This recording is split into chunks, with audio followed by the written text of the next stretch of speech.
Raja jelata mau sampaikan kata-kata, bijaklah membuat kebijakan. Raja jelata mau sampaikan kata-kata, bijaklah membuat kebijakan. Bekerjalah dengan hati, padalah empati, padilah pada kami. Kami tidak bodoh, jangan buat intrik apalagi bikin hati. Kami berjanji tetap mendidik sesuai suara hati, gemakan suara hati. Rakyat jelata, kaum dan harapan rakyat ke penguasa, agar kalian adil dan ciptakan sejahtera. Untuk selalu semangat, maka suara di rakyat jelata, kaum dan harapan rakyat ke penguasa, agar kalian adil dan ciptakan sejahtera. Terima kasih Pak Rijal Fadila sudah hadir. Siap Kang Epul. Ini saya menangkap selintasnya Pak. Ini kayaknya nggak terlalu dianggap serius nih sama 12 orang ini. Kalau dianggap serius pasti udah bikin grup WhatsApp. Iya, kita masih meyakini kalau memang pada substansi pasal-pasal nggak akan bisa terbukti gitu. Orang kita berangkatnya juga dari cari kebenaran tentang dokumen ini asli atau palsu. Itu kan basisnya. Iya. Jadi semua itu sedang mencari.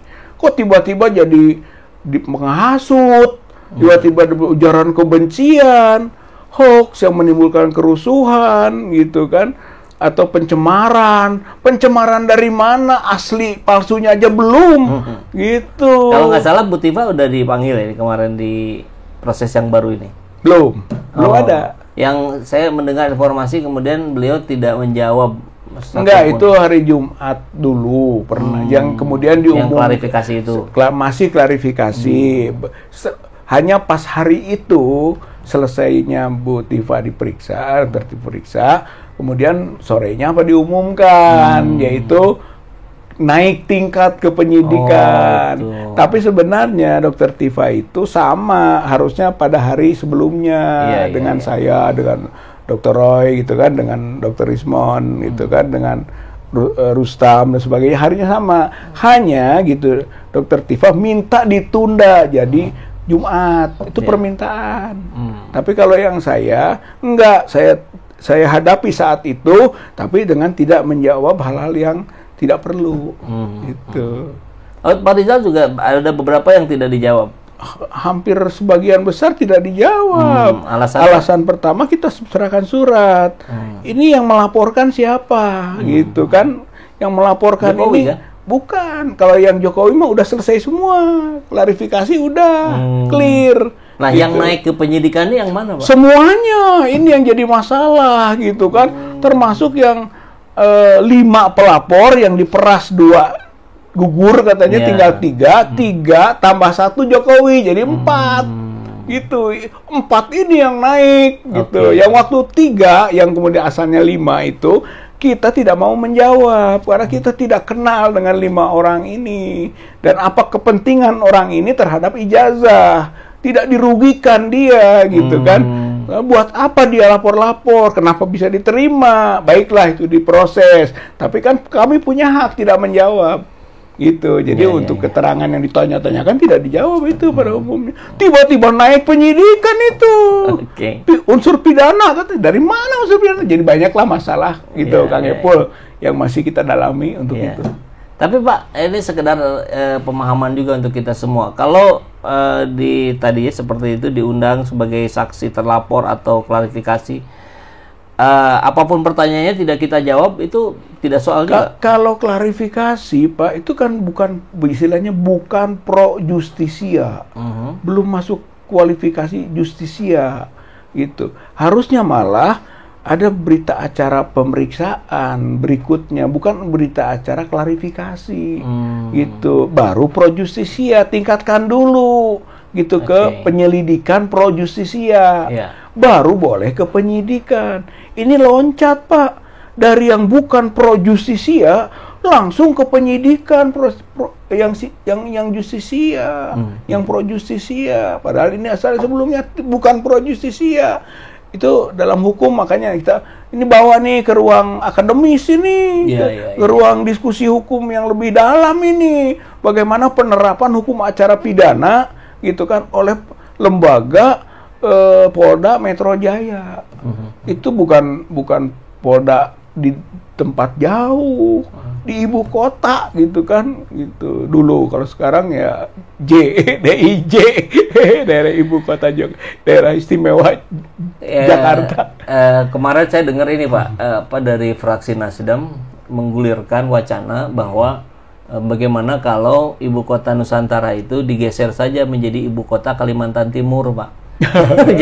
jadi nggak jadi pindahnya Pak, tetap Jakarta kayaknya kalau disetujui itu. Iya. Kayaknya nggak akan jadi, Pak. Karena buktinya nanti 17 Agustus kan di Jakarta.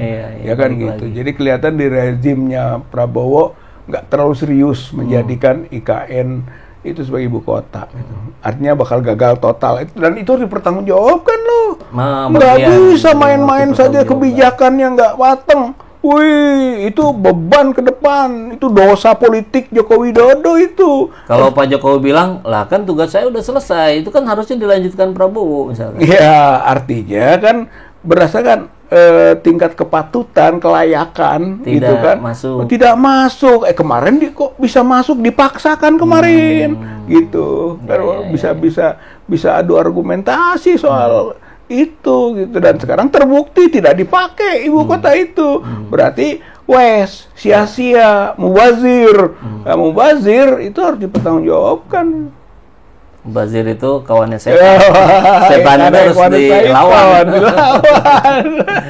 Baik, kalau begitu barangkali Pak Rizal, bagaimana pandangan Pak Rizal nih melihat masa depan Indonesia atau masa depan Indonesia dengan atau tanpa Jokowi gitu, dengan Gibrannya, dengan konstelasi politik hari ini Prabowo, apakah ada gambaran ini akan mengarah kemana atau malah harapan Pak Rizal ingin seperti apa gitu? Kalau sampai sekarang ya pola pengambilan kebijakannya Prabowo itu tidak punya harapan gitu ya. Jadi Indonesia gelap tetap gelap gitu. Kecuali apa ada sebabnya, Pak? Ya karena ia melanjutkan dan lunak gitu kan terhadap dosa-dosa politik dari pendahulunya. Semua udah tahu kok gitu bahwa Jokowi itu gagal, Jokowi itu merusak. Kemudian coba membangun dinasti lewat Gibran. Gibran itu bukan harapan masa depan, nggak ada itu cahaya yang bisa cercahkan gitu kan olehnya, nggak ada. Buktinya tadi Purnawirawan saja sudah mengatakan turunkan Gibran kan gitu. Tapi yang IKN Pak ini kan kelihatannya pelan-pelan nih melalui Nasdem nih kayaknya bakal dibatalin. Berarti Prabowo mulai menjadi antitesis Jokowi nih, meskipun caranya terlalu lunak mungkin bahasa Pak Rizal tadi. Iya, satu lunak, yang kedua dia terpaksa harus. Itu mah sudah menjadi keterpaksaannya sebagai pemimpin. Sebab kalau enggak ia yang jadi objek serangan. Kalau menurut saya itu soal IKN kan sudah lama diteriakan nggak layak, nggak pantas, nggak boleh cabut dan sebagainya. Tapi sekarang baru mulai begitu kan. Artinya memang terpaksa. Karena memang kalaupun mau menjalankan biaya tinggi, duitnya nggak ada. Mau apa coba Pak? Terpaksa itu mah. Nah, pemimpin yang berangkat dari keterpaksaan sebenarnya dia tidak layak memimpin. Yang dituntut oleh orang-orang yang dipimpin adalah ketegasan, gagasan, ide-ide gitu kan, bukan keterpaksaan. Kalau keterpaksaan yang berprestasi rakyat yang menekan. Nah, Prabowo ini posisinya bakal menjadi orang yang tertekan gitu. Kalaupun mau, kalau enggak dia jadi orang yang nekat gitu kan, nggak mau dengar juga. Ya sama saja dengan Jokowi, sama saja dengan Gibran gitu kan, nggak pernah punya respon positif terhadap aspirasi pemakzulan Gibran, malah makin melindungi. Ya sudah nanti mah gitu, tinggal milih. Bukan hanya Gibran yang harus turun, Prabowo juga harus turun. Jadi paket tuh bener kata Jokowi. Gitu. Dipilih paket, diturunkan paket. Mungkin gitu ya. Jokowi punya kartu-kartu yang bisa menekan Prabowo bahwa kalau Gibran turun kan Anda juga turun gitu, karena ada banyak gitu kan kartu yang dipegang oleh Jokowi.